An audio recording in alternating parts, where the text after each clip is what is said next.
The Sahara, a name that conjures images of immensity, of a landscape sculpted not by water, but by wind and time. Here the sun reigns supreme, casting a brilliant, unforgiving light upon an ocean of sand.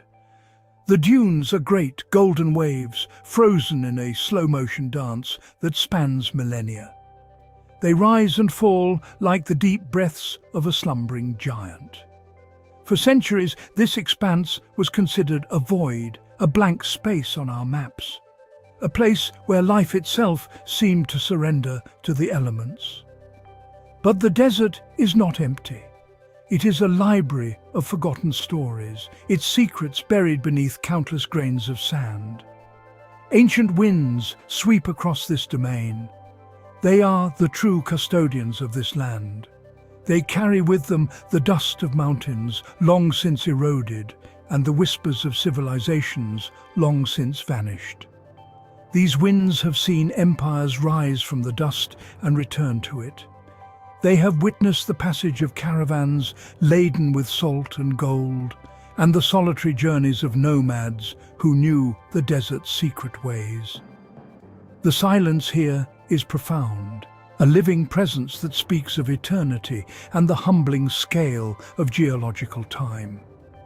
It is a silence that invites one to listen closely, to hear the echoes of what once was. For millennia, legends have drifted on these winds. Tales of oasis cities shimmering like mirages just beyond the horizon. Stories of lost paradises swallowed by the ever-shifting sands. These were the dreams of travelers, the folklore of tribes who lived on the desert's fringes. They spoke of a place of impossible green in the heart of the arid emptiness. A city of white walls and flowing water protected by black-skinned guardians. A place known to the ancients but lost to the modern world. A myth, a ghost, a tantalizing rumor that refused to die. But sometimes myths are not merely stories. They are memories, faded and distorted by the long passage of years, yet rooted in a kernel of truth. The Sahara, in its vastness, holds these memories close. It conceals entire chapters of human history beneath its golden cloak. The challenge has always been to know where to look, to decipher the subtle clues left upon the landscape, to listen not just with our ears, but with our instruments, our intellect and our imagination. For somewhere out there, under the silent, watchful stars, a lost world was waiting to be found. If you're fascinated by the mysteries of lost worlds and ancient civilizations, make sure to subscribe to our channel. Join us as we continue to uncover the secrets buried beneath the sands. The story of this rediscovery does not begin with a grand expedition. It begins with a faint digital ghost. For years, satellites have orbited our planet, their electronic eyes gazing dispassionately upon the Earth's surface. They map our weather, track our changing coastlines, and peer into the most remote corners of our world. In the early 2020s, as scientists analyzed radar data capable of penetrating the dry surface of the Sahara, they noticed something peculiar. Faint geometric lines, almost invisible to the naked eye, were etched into the bedrock deep beneath the great sand sea of Libya. They were unnatural, too regular to be the work of geology. These ghostly lines formed a pattern, a network. It looked almost like the faint outline of streets, of buildings, of a vast, complex settlement. The discovery sparked a quiet excitement within the archaeological community. Could this be it? Could this be the place whispered about in ancient texts and Bedouin legends? The mythical oasis of Zazura, the oasis of little birds. For centuries, explorers had sought it, venturing into the hostile desert only to be turned back by the unforgiving heat and the sheer daunting scale of the dunes. Now, technology had given us a map, a tantalizing X marking a spot in one of the most inaccessible places on Earth. An international team was assembled in 2025. It was a monumental undertaking, a journey into the heart of the void. Convoys of rugged, all-terrain vehicles were loaded with water, food, ground-penetrating radar, and delicate excavation tools. They set out from the fringes of civilization, their tire tracks the first to mark this particular stretch of desert in generations. The journey was arduous. The sun was a physical weight. The landscape was a hypnotic, disorienting sea of sand. The team navigated not by landmarks, but by GPS coordinates, chasing a digital spectre across a physical emptiness. The sense of anticipation was palpable, a fragile hope set against an overwhelming backdrop of desolation. Then, after weeks of travel, they arrived.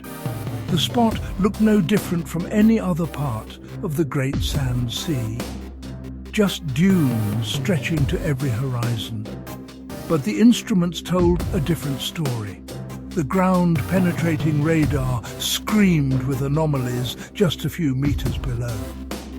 With hearts pounding, the team began to dig. Not with heavy machinery, but by hand, with trowels and brushes. The sand was soft and fine, flowing away like water. And then a spade struck something hard. A gasp went through the team. Brushes worked frantically, clearing the sand away. Slowly, painstakingly, the top of a wall emerged. It was made of cut stone, perfectly fitted. It was real. Sahara was no longer a myth. As the sands were cleared away, a city of ghosts began to emerge into the sunlight for the first time in nearly 2,000 years. This was not the work of a simple tribe. This was the creation of a sophisticated and powerful civilization. Historians now believe this to be a major center of the Garamantian kingdom. The Garamantes were a remarkable people mentioned by the Greek historian Herodotus. They were a Berber civilization that flourished in the Fezzan region of modern-day Libya from around 500 BC to 500 AD. They were masters of the desert, a powerful kingdom that controlled the trans-Saharan trade routes. The city itself is a marvel of engineering. The buildings are constructed from local sandstone and mud brick, their walls remarkably preserved by the dry desert air. Streets are laid out in a grid-like pattern, suggesting a high degree of central planning.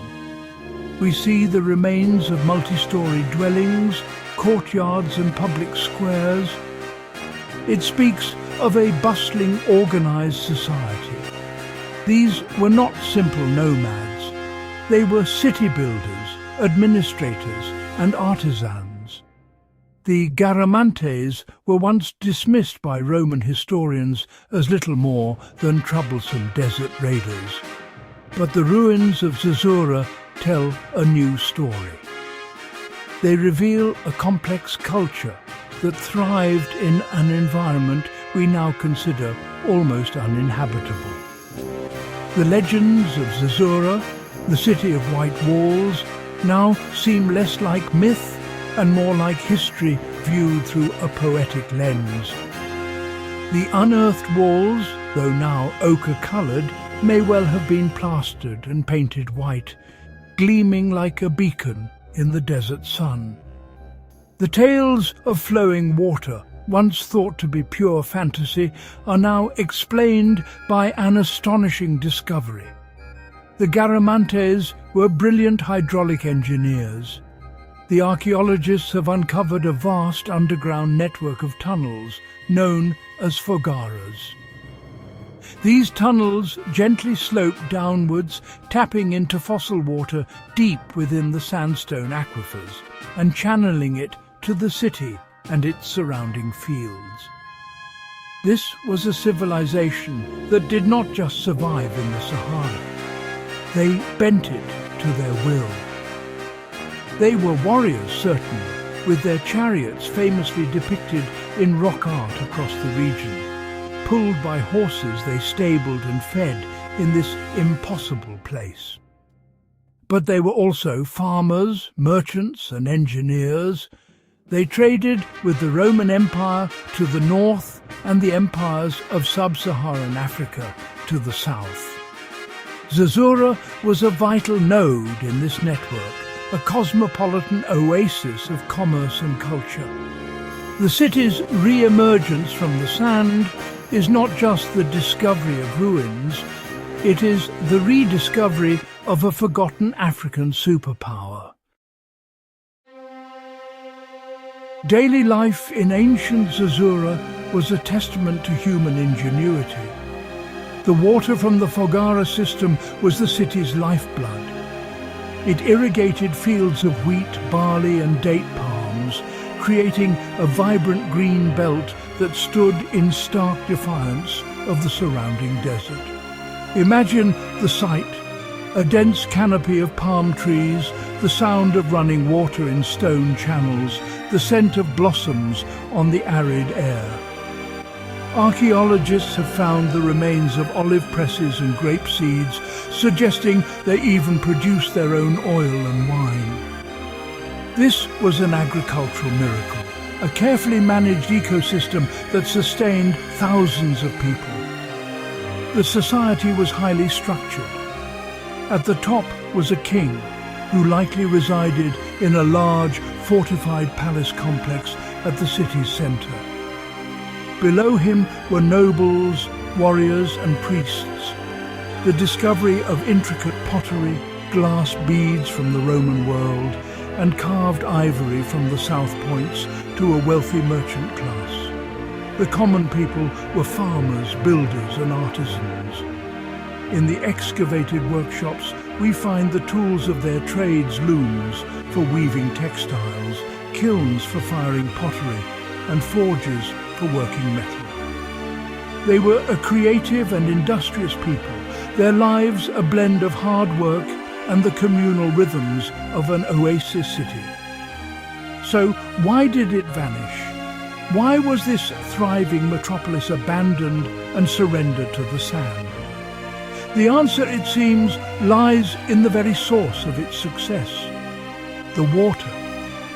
The Garamantes were mining fossil water. This was an ancient reservoir, trapped underground for tens of thousands of years, a finite inheritance from a time when the Sahara was a wetter, greener place. For 1,000 years, their system worked beautifully, but they were drawing from a well that was not being replenished. The climate was changing, becoming ever more arid, and the water table was slowly, inexorably dropping. The end was not a sudden catastrophe. It was a slow, drawn-out decline. Over generations, the fogaras would have begun to dry up. The fields would have withered, the palms would have turned brown, and the desert would have started to reclaim the edges of the city. We can imagine the growing desperation, the prayers for rain, the attempts to dig deeper tunnels. But they were fighting a losing battle against geology and climate. Eventually, the city could no longer support its population. The people of Zerzura had to leave. They packed what they could and migrated away, leaving their homes and the bones of their ancestors to the whispering winds and the encroaching dunes. The excavation of Zerzura is a profoundly emotional experience. Each day brings a new connection to this lost world. I was there when a young archaeologist, carefully brushing sand from the floor of a small house, uncovered a child's toy. It was a small, carved wooden horse, worn smooth by tiny hands 2 millennia ago. In that moment, the immense gulf of time collapsed. This was no longer just a site of scientific interest. It was a home, a place where a family had lived, where a child had played.